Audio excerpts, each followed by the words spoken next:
तिथं पत्रही दिलं गेलं होतं, तिथं आदेश दिले गेले होते, कुणी घराच्या बाहेर निघायचे नाही.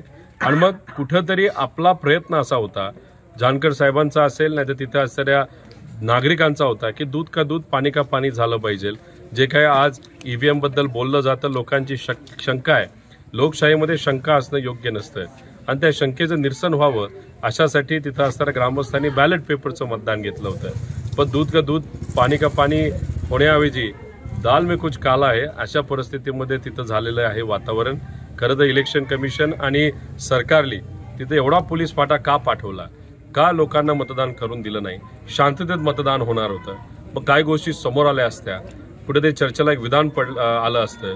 म्हणून कदाचित सरकारली लोकशाहीचा एक जो प्रामाणिक प्रयत्न तिथं असणाऱ्या ग्रामस्थांचा होता तो हाणून पाडला. पण मग महाराष्ट्रातले तमाम जनता विविध गावाची शांत बसेल असं मला वाटत नाही. इतर लोकशाहीच्या उत्सवामध्ये एखाद्या गावामध्ये लोकशाही टिकवण्यासाठी जर कोणी प्रयत्न करत असेल तर कृपा करून तो हाणून पाडू नका.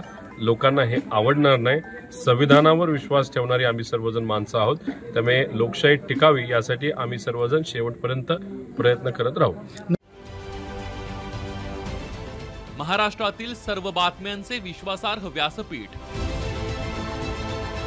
सकाळच्या सर्व सोशल मीडिया प्लॅटफॉर्मला लाईक, फॉलो आणि सबस्क्राईब करा. तसंच सर्व नोटिफिकेशनसाठी बेल आयकॉन प्रेस करायला विसरू नका.